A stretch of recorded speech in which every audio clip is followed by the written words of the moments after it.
Hola hermanos, aquí estamos un jueves más por la misericordia de Dios y espero que usted me pueda estar acompañando ahí en su casa. El jueves pasado comenzamos con esta nueva serie titulada Firmes y les comenté que íbamos a estar viendo a detalle la armadura de Dios que encontramos en Efesios, en la carta de los Efesios capítulo 6. Ahora vamos a estar viendo eso con el propósito de alistarnos para la batalla espiritual que tú y yo como creyentes enfrentamos día a día frente a Satanás. Dios nos llama a estar firmes, hermanos, como vimos la semana pasada, ante las insidias de nuestro enemigo que es el diablo. Hermanos, si de algo estoy seguro es que no estamos en tregua. Todos los días nos encontramos en una guerra espiritual y si creemos que estamos en tregua, lo más probable es que tú ya seas un prisionero de guerra o sea un esclavo del pecado y ni siquiera nos hemos dado cuenta. La semana pasada hablamos del cómo y por qué deberíamos fortalecernos o por qué debíamos fortalecernos en el Señor y revestirnos de toda la armadura de Dios.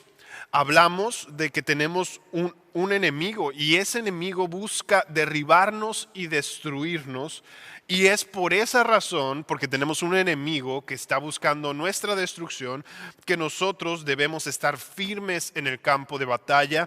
Y mencionamos que esta no era una firmeza pasiva, sino era una firmeza activa en la cual nosotros peleamos la buena batalla. La semana pasada hablamos del panorama general, del cuadro grande, por así decirlo, pero ya esta semana vamos a irnos a lo particular, vamos a irnos a los detalles y comenzaremos a ver la armadura de Dios elemento por elemento para entonces nosotros aprender a cómo nosotros abrazar cada una de estas partes de la armadura y usarlas en nuestra vida cotidiana. Ahora, antes de entrar de lleno, le pido que me acompañen a Efesios capítulo 6, versículo del 10 al 18. Y me gustaría que ustedes me acompañen con sus Biblias ahí en casa a leer este pasaje y después a orar para que Dios nos hable el día de hoy. ¿Sí? Voy a dar lectura a Efesios 6, 10 al 18. Y dice, por lo demás, fortalézcanse en el Señor y en el poder de su fuerza. Revístanse con toda la armadura de Dios para que puedan estar firmes contra las insidias del diablo. Porque nuestra lucha no es contra sangre y carne, sino contra principados, contra potestades, contra los poderes de este mundo de tinieblas, contra las fuerzas espirituales de maldad en las regiones celestes. Por tanto, tomen toda la armadura de Dios para que puedan resistir en el día malo y habiéndolo hecho todo, estar firmes. Estén pues firmes, ceñida su cintura con la verdad, revestidos con la coraza de justicia y calzados los pies con la preparación para anunciar el evangelio de la paz. Sobre todo, tomen el escudo de la fe, con el que podrán apagar los dardos encendidos del maligno. Tomen también el casco de la salvación y la espada del Espíritu, que es la palabra de Dios. Con toda oración y súplica, oren en todo tiempo en el Espíritu, y así velen con toda perseverancia y súplica por todos los santos. Padre, te damos gracias, te doy gracias, amado Padre, porque tú eres bueno y has provisto para tus hijos armadura suficiente y eficiente para destruir toda fortaleza que se levanta contra ti, Dios. Tu palabra nos enseña que las puertas del Hades no van a prevalecer contra tu ejército que es tu iglesia, Padre. Y hoy oramos que nosotros podamos una vez más reflexionar, meditar acerca de cómo estamos viviendo y cómo es que tú quieres que vivamos. Háblanos hoy. Pon nuestro corazón con una actitud y con una disposición correcta hacia ti. Te lo pido empezando en mí, Señor, y en cada uno de mis hermanos que me acompañan.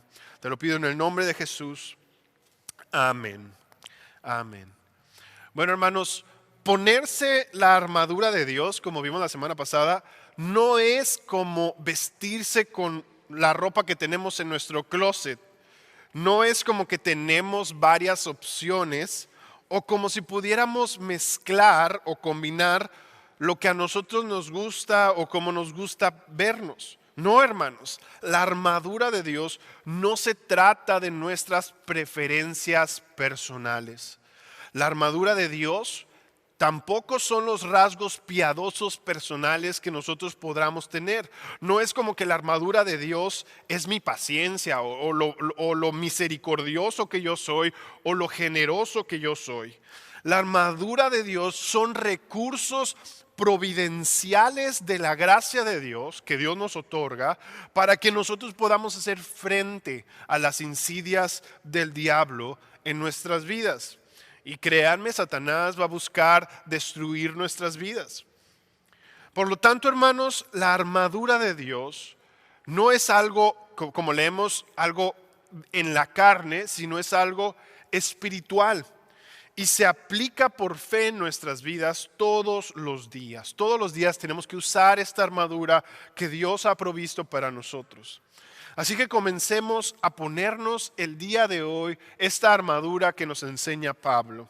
Comencemos con la primera parte de la armadura, que es el cinturón de la verdad. Pablo en esta pasaje decidió usar, hermanos, una ilustración que es muy evidente tanto para él, para Pablo, como para los efesios a los que él les estaba escribiendo. Él decidió usar la figura de un soldado romano y su armadura. Ahora, eso era algo que él y los efesios veían a diario. Y por lo tanto ellos podían comprender esta analogía o esta ilustración de Pablo porque ellos lo veían de manera cotidiana. Pablo estaba encarcelado y muy posiblemente también tenía a visibilidad cotidiana a estos soldados romanos y su armadura. La armadura de un soldado romano, hermano, era tanto defensiva como ofensiva. La armadura completa de un soldado romano era tanto ofensiva como defensiva. Y cuando uno lee en este pasaje que empezamos a leer de la armadura ya en particular, que debemos ceñirlos con el cinturón de la verdad, podemos pensar que el cinturón es solamente un accesorio más dentro de toda la armadura. Y sobre todo pensamos esto por el hecho de que nosotros asociamos un cinturón con un accesorio de nuestra vestimenta. Pero el cinturón de los soldados romanos, hermano, no era como nuestros cinturones, sino que era un pedazo mucho más grueso y ancho de piel que en la parte frontal colgaban tiras también de piel cubiertas con metales con el propósito de que protegieran las piernas del soldado romano. Esta era una pieza vital, hermanos, una pieza fundamental en la armadura del soldado romano. Y era fundamental porque era la base con la cual ellos se ponían el resto de la armadura. Eso era el primer paso para armarse y pelear, el cinto con el cual ellos se ceñían.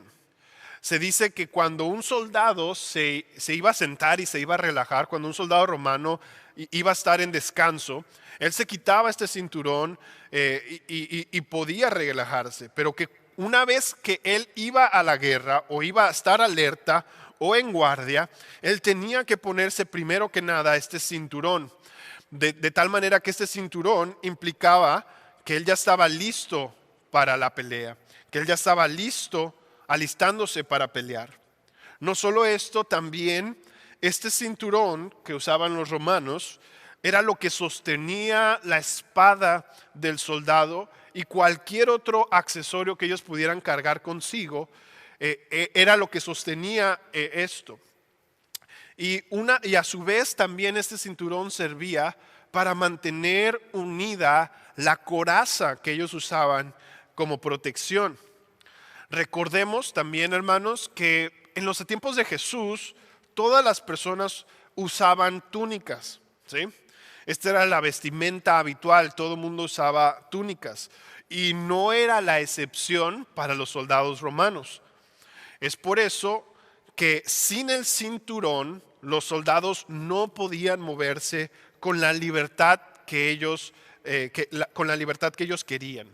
Por lo tanto, ellos tenían que ceñirse los lomos y esta acción de ceñirse los lomos, en alguna ocasión ya se los había comentado, era la acción de ajustarse sus túnicas para moverse con mayor libertad. Y el cinturón servía precisamente para eso, para sostener las otras partes de la armadura, pero también para proporcionar estabilidad y movimiento en el soldado romano. No podríamos, piénsalo un momento, tú y yo no podríamos correr con libertad o movernos con libertad con una túnica suelta, con una túnica que nos podemos tropezar con ella, porque las túnicas llegaban hasta los tobillos, llegaban hasta abajo. Es por eso que para los soldados romanos era vital usar el cinturón en medio de la batalla o cuando ellos iban a pelear. Así que, hermanos, cuando hablamos del cinturón de la verdad que nos explica aquí Pablo, no estamos hablando de un accesorio más en la armadura del creyente. No estamos diciendo, bueno, eso es opcional, pero lo que sí tienes que tener es el casco, la coraza, el escudo. No, dice que toda la armadura de Dios es necesaria y es importante para nosotros. Estamos hablando de que el cinturón de la verdad es un elemento fundamental que todos los creyentes y aquellos que sean soldados de Cristo deben portar. Sobre todo si queremos mantenernos firmes contra las insidias del diablo. Ahora, una vez que nos fortalecemos en el poder del Señor, como vimos la semana pasada, nos es necesario comenzar a ponernos la armadura de Dios. Y la Biblia nos dice que pongamos toda la armadura de Dios. Pero tenemos que comenzar con algo, ¿verdad? Y es importante que comencemos con nada más y con nada menos que la verdad, hermanos. Es necesario ceñirnos de la verdad, como dice Pablo en Efesios 6:14. Y hermanos, hoy más que nunca necesitamos ceñirnos con la verdad. Necesitamos ceñirnos con la verdad porque vivimos en un mundo que ha olvidado y socavado el valor de la verdad objetiva. Vivimos en un mundo, hermano, donde las mentiras reinan e imperan, donde el engaño es la realidad de muchos, donde la lógica y la razón son completamente olvidadas o ignoradas.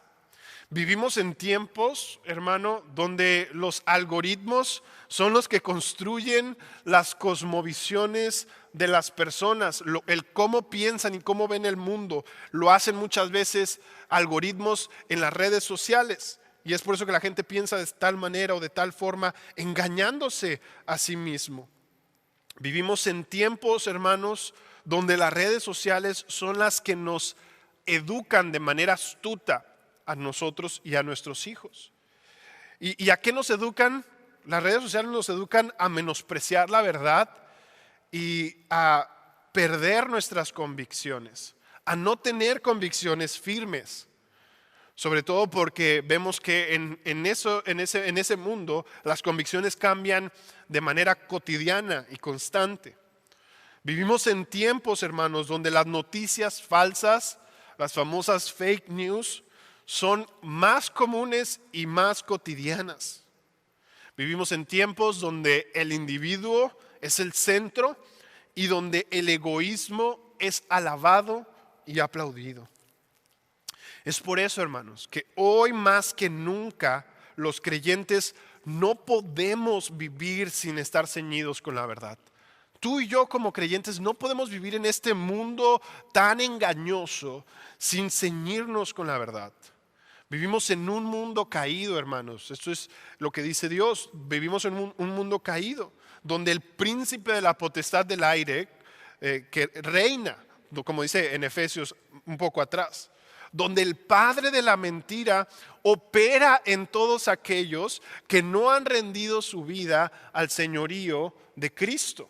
Por lo tanto, todos aquellos que no se han rendido a Cristo siguen la agenda no de Dios, sino del enemigo. Por lo tanto, hermanos, la agenda de las redes sociales, la agenda de la televisión, la agenda del gobierno no es tu santificación. Ellos no están buscando bendecir tu vida o que tú te parezcas más a Jesús. Al contrario, su objetivo o su agenda es completamente opuesta a la voluntad de Dios. Es lamentable, hermanos, que muchos creyentes hoy en día construyan su teología con publicaciones de Facebook, con publicaciones de Instagram, con publicaciones de Twitter o con videos de YouTube. Ahora, con eso no estoy diciendo, hermanos, que todo lo que está en las redes sociales es malo o que todo lo que ponen o postean está mal, publican.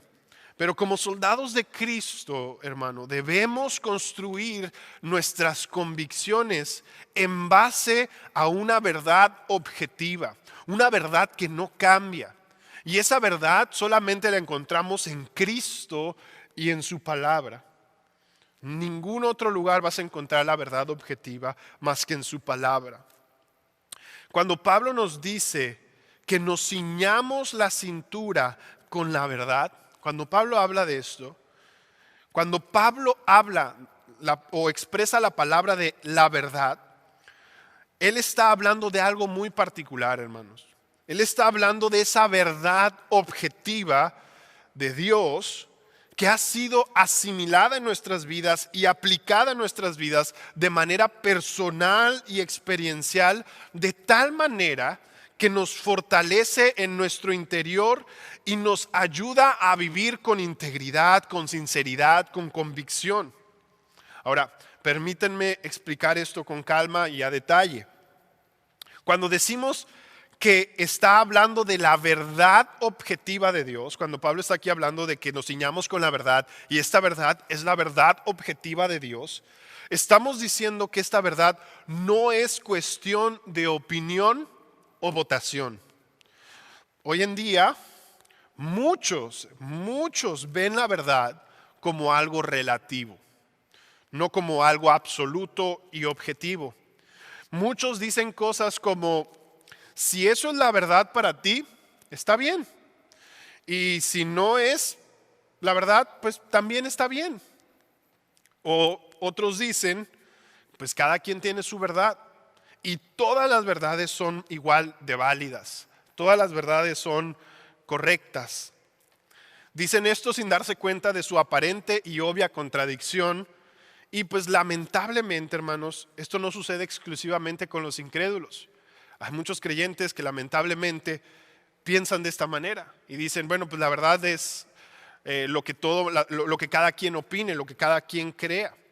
Pareciera, hermanos, que ser dogmático es el pecado capital de nuestros tiempos. Cuando alguien tiene una convicción firme conforme a la palabra de Dios y a la Biblia, muchas veces lo tachamos como algo erróneo o equivocado, y la Biblia nos dice que eso es totalmente lo contrario.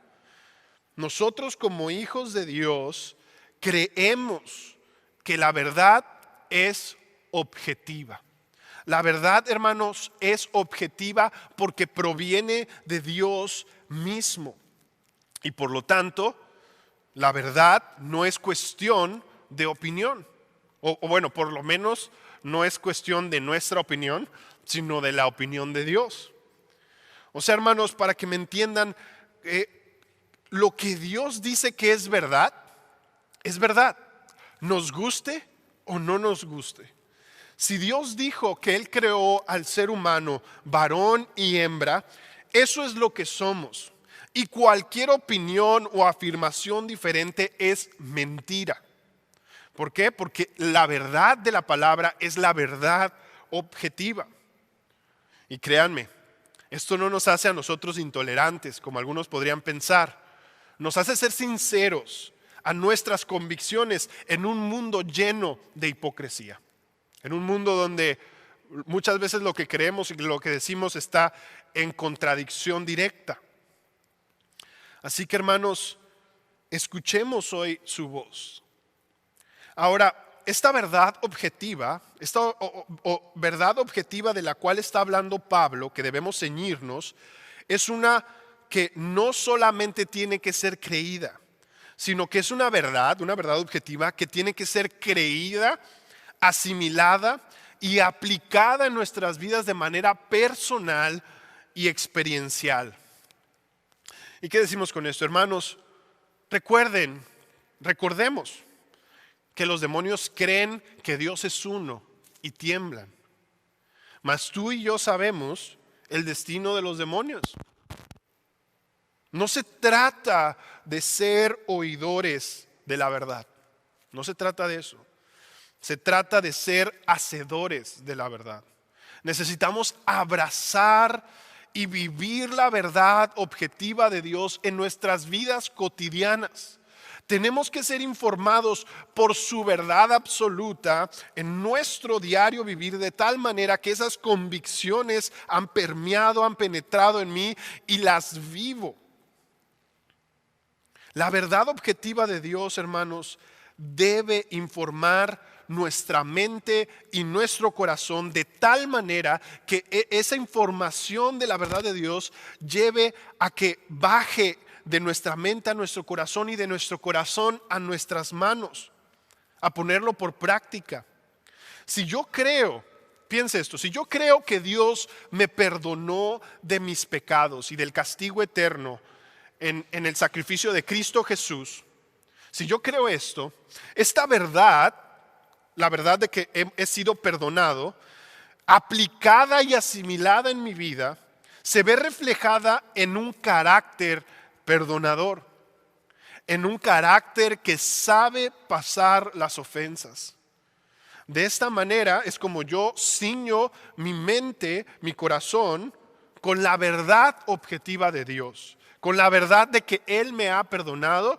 Me tiene que informar y asimilar y experimentar ese perdón de tal manera que yo perdono a otros. Ahora, el propósito de creer y asimilar y aplicar su verdad de manera personal en nuestras vidas es el de fortalecer nuestro hombre interior, hermanos, con integridad, sinceridad y convicción. Integridad, sinceridad y convicción. Tres cosas que desesperadamente necesitamos en nuestros tiempos. Ceñirnos con el cinturón de la verdad, hermanos, tiene el objetivo de hacerte a ti y a mí íntegros, sinceros y con convicciones firmes. Cuando yo abrazo la verdad objetiva de Dios, eso tiene que hacer que mi vida sea una vida íntegra, una vida sincera ante los que me están observando y buscando falla, y una vida con convicciones firmes. Porque, hermanos, sin integridad, ¿cómo vamos a apelar por la justicia? ¿O cómo siquiera vamos a compartir el evangelio si no existe integridad? O, hermanos, sin sinceridad, ¿cómo podemos detener los dardos encendidos del maligno? Si no somos sinceros con nosotros respecto a nuestro pecado, ¿cómo vamos a detener los dardos encendidos del enemigo? Y sin convicción, ¿cómo podemos blandir la espada del Espíritu y estar seguros también de nuestra salvación si no tenemos convicción, si no estamos seguros? No podemos. Por eso necesitamos ceñirnos de esta verdad. Por eso necesitamos ceñirnos de esta verdad objetiva, creída, aplicada y asimilada y experimentada, hermanos. Ceñirnos de esta verdad es sumamente importante para el soldado de Cristo. Por eso, así como el cinturón era vital para esos soldados romanos, como vimos hace un momento, de la misma manera, la verdad objetiva es sumamente importante que nosotros la abracemos y la retengamos con fuerza en nuestras vidas. Es importante el cinturón de la verdad. Sin la verdad no podemos ni podremos usar el resto de la armadura de Dios correctamente, hermanos. No podremos, porque la verdad es lo que fortalece y sostiene el resto de la armadura de Dios. Si nosotros hemos sido ceñidos con esa verdad objetiva y la hemos asimilado y aplicado en nuestras vidas, de tal manera que la vivimos, entonces el resto de la armadura puede empezar a ponerse en nosotros y podemos vencer a nuestro enemigo. Hermanos, sigamos el ejemplo de nuestro Señor Jesús, que Él mismo usó el cinturón de la verdad, como lo profetizó Isaías en Isaías 11:5, que nos dice que la justicia será su ceñidor de sus lomos. Y escuche, y la fidelidad el ceñidor de su cintura. Esto está hablando de Jesús. Y si algo sabemos, hermanos, es que nuestro Señor Jesús no solamente creía la verdad, sino que Él la abrazaba y la encarnaba en Él mismo. La encarnaba en Él mismo. Por eso, hermanos, la fidelidad era el cinturón y es el cinturón de nuestro Señor Jesús, como dice Isaías 11. Por eso la fidelidad es su cinturón. Por eso la verdad fue su cinturón. Por eso Él pudo decir: yo soy el camino, la verdad y la vida. Como vamos a ver las próximas semanas, hermanos, nuestro Redentor usó toda la armadura que Pablo nos describe en estos versículos. Así que sigamos el ejemplo de nuestro Señor Jesús y pidámosle su ayuda para poder ceñirnos correctamente con la verdad que Él ya ha expresado claramente a nosotros.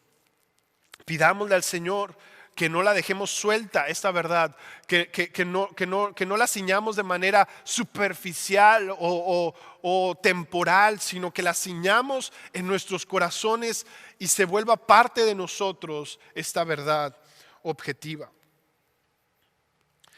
En esta guerra espiritual que el creyente enfrenta todos los días, hermanos, Satanás lucha arduamente contra los hijos de Dios para hacernos mentirosos como Él es. Por eso debemos ceñirnos de la verdad y ponernos el cinturón de la verdad del Señor. Por eso debemos de desechar toda falsedad y por eso tenemos que hablar la verdad los unos a los otros, como dice Efesios. Amados, necesitamos ponernos el cinturón de la verdad, porque esto es lo que nos sostiene en medio de la guerra junto con la armadura de Dios. Y recordemos que esto es algo espiritual, es un acto de fe que hace que resistamos el llamado de Satanás a creer y practicar la mentira. Hermanos, no importa, no nos debe de importar si el resto del mundo cree que estamos equivocados.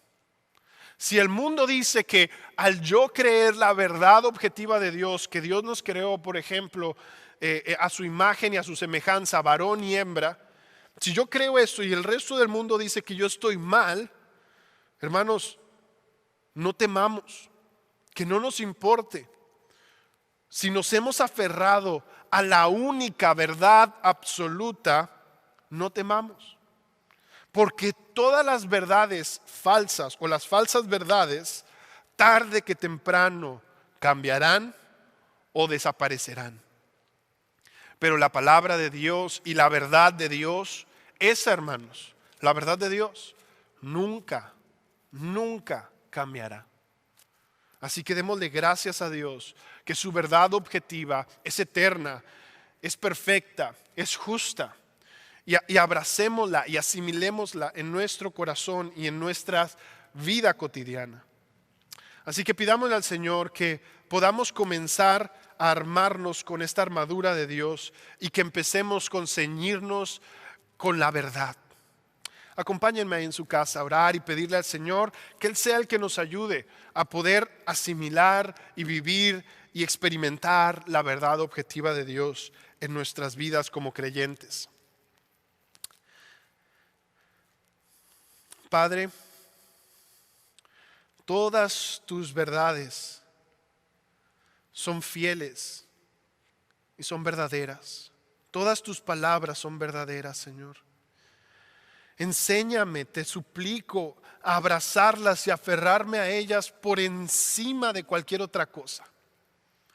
Que tu Espíritu Santo haga descender la verdad que está en mi mente a mi corazón, para que entonces, Señor, yo pueda ponerla por obra. Señor, la suma de tu palabra es verdad, y esta verdad es objetiva y es eterna. Por eso te pido, ayúdame a practicarla hoy y siempre. Necesito de tu fuerza, Señor, para ceñirme con tu verdad. Ayúdame a no solamente ser un oidor, sino un hacedor de tu verdad. Ayúdame a ser un pilar de tu verdad en medio de un mundo lleno de mentiras. Ayúdame, Señor, te lo pido en el nombre de nuestro Señor Jesús, la verdad encarnada. Te lo pido, Padre, en el precioso nombre de tu Hijo, Cristo Jesús. Amén. Amén. Bueno, hermanos, que Dios los bendiga y continuamos viendo la armadura de Dios y el estar firmes la próxima semana. Dios los bendiga.